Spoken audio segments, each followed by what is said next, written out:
n'okubisalirayo n'okubiteekako eminno okubibategeeza lwaki Allah bilayira naye Allah byalayidde alayidde walfajiri walayalin ashir alayidde ennaku zino zetulimu 10 eziri mwezi gwa dhul hajj yodde esembawo obusiraamu mungu okuzilayira mulimu ebigambo bingi ebinene amagezi go aga bulijjo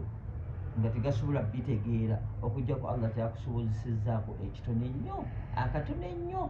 mu nnaku zino 10 n'olwekyo abaddu ba Allah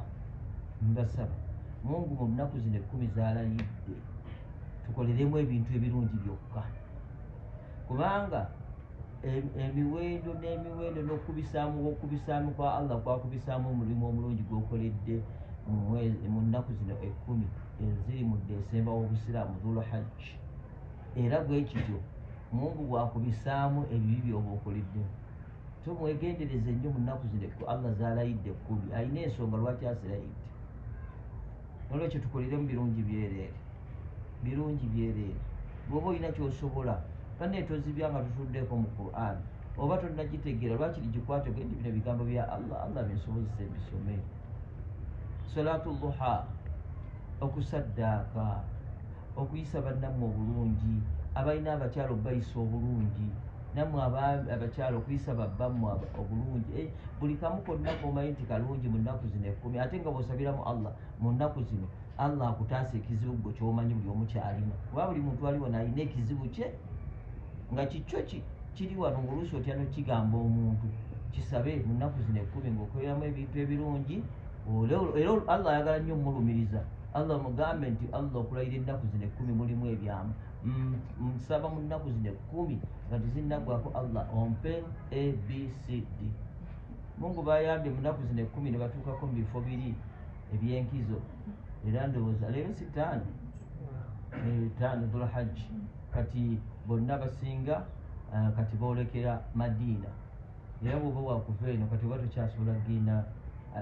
boolekera Makka oba tokyasobola kgenda Madiina era kati abava eno amagezi amangu kuva eno Ntebe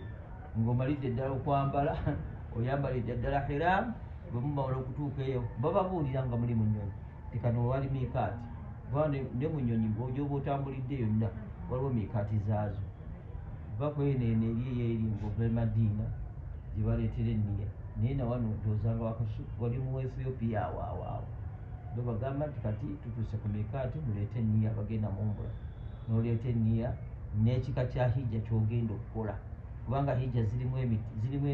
zirimu emiteeko naye nga fe okusinga tukola ya tamattu okola n'osooka wumula n'owummulamu buli ova mu mizizo owummulamuko so nga ate ziri endala ifraad naki zogattirawo ddala ebyo ekalubajjo naddala ku muntu fe abatazimanyidde zeetagisa bali abaali bazikozeeko naye ffe eno bannayuganda tukola eyo ya tamattu ng'oleeta enniya kati basinga bagenze okwolekera ekibuga Makka batandike emikolo kwagiri kumpi kati kutandika ejahijja naye bw'otuuka wumula vaamu lindirira then ate muddemu abatasobodde kugenda mbagamba bannange tusiibe naddala olunaku olwa Arafa waliwo ebibuuzo bingi olw'okubanga lugenda kutuuka lwa 6 awo nze kyenjagadde okudda mba bambuuzizza bingi waliwo yankubidde n'ambuuza nti musenze kasatulekako buuza imaamu mbanga nnyo obuuzizza musenze embuzi eyeggwako bagisala musenze embuzi eno eyakazaala nga terina amatabi n'enjwesa bagisala nja kubiddamu enkyo inshallah bababuuziza ku musenze tebabuuzabuuza imaamu naye kiri ekyolwomukaaga ekibadde kibuuzibwa ennyo ebintu bya mirundi ebiri kwokoleranga ibaadaati naddala ez'okusiiba kuba nabbi yabiteekulwamu emirundi eki nabbi yateekulwa nga waliwo deeti tulina dates zetusiiba ne days kati mu byawula toddayo kubuuza days nabbi sallallahu alaihi wasallama zeyatugamba okusiiba ziri ezi Monday naki na Lwakuna days kati ate dates zo ne zibeera nnyingi kati bw'oba osiiba days olw'omukaaga tobusiibanga togendanga n'ogamba nti naye nze engeri ku lw'omukaaga luno ntera nnyo okubeera waka kandusiibenga ekyo haramu tebakola ki oba osiibe lunaku nabbi yaluziiza eziyaziiziiza days wadde nga bagamba nti erimu obunafu eyo egamba olw'omukaaga kubanga okusinga kyali kyalwakutaano okusinziira ku njigi za Aisha omubaka yamugambira nti nja kusiiba namubuuza ku lwakutaano namubuuza nti wasiibye eggulu nti onoosiiba enkya nanga nti tilya kyali lwakutaano wadde nga olw'omukaaga waliwo eyo hadithi gye batera okwesembesa nti omubaka yagamba nti olw'okuba olw'omukaaga nti ne bwobanga otuuse ng'oyagala ng'ogenda lusiiba lwakiriryayo ki oba akati osiiba olukuba olw'omukaaga eyo nnafu terinaako ki terinaako nsibuko yaayo ntuufu so kizibu kiri lwakutaano naye olw'omukaaga bw'osalawo n'ogaa nti nja kusiibanga olw'omukaaga olw'okuba tolina mirimu ekyo kyo haramu ekyo tosiiba kubanga olwo ogenze muki n'oluzungu toma mu days mu day mu lunaku naye bwe zibeera dates nabbi zageogerako nga arafa ebeera ki ebeera date olunaku lwa arafa era lubeera lwa 9 ku kalenda yaki yekiwarabu 9 Desemba w'ekiwarabu ngamba Dhul-Hajj olw'omwenda olwo lwe lubeera olwa arafa so tusiiba date tetusiiba ki day munfunye enjawulo eyo ebeerawo then n'ennaku enjeru tusiiba ki olwa 10 n'emmeka 15 tusiiba ki kati yonna oluba lutuukidde oba sande oba mande oba lwakumeka osiiba nnaku z'amezi nabbi ziyagamba tosiiba lunaku enjawulo eyo eriwo olaba ekiseera batubuuza olw'omukaaga olw'okutaano basowulira nga osiiba era nawe ne bakubuuza essaawa eno olw'omukaaga lunaha arafa mpozi yalwamukaaga nja kusiiba olaba nawe bw'oyogeranga ate n'otandika okutubonyaabonya mbu olw'omukaaga balusiiba okitegedde waliwo ne yawumu ashura nayo ki so ekyo kyenjagadde mbaddiremu nolwekyo bannange oba tosobodde wano okubeera ng'osiibayo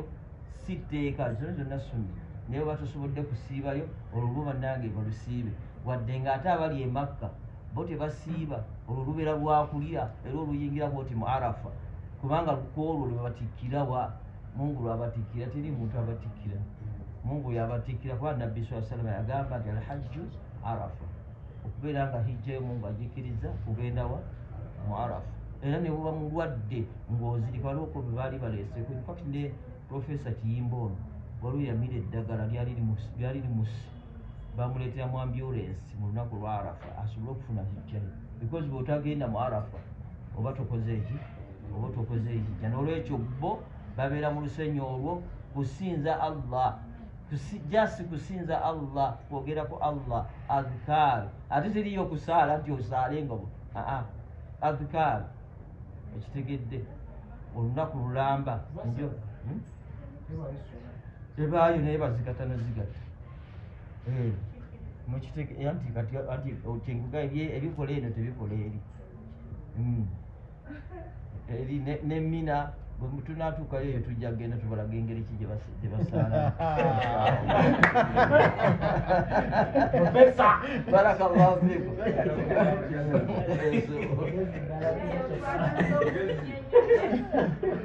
olya ekibuuzo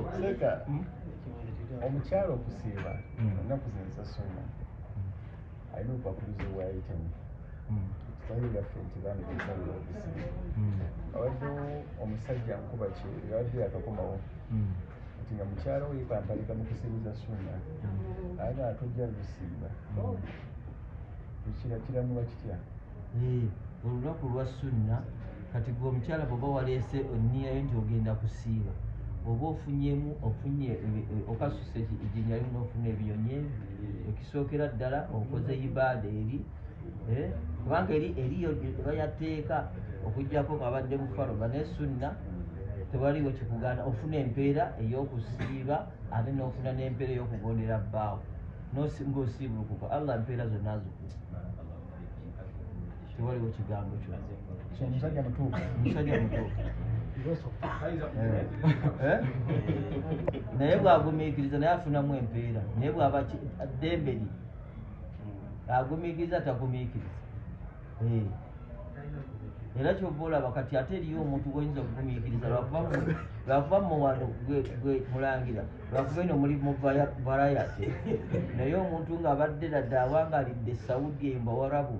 n'akomawo wano ti sunna osiibye, kiyinza omukalubya okumalako olunaku.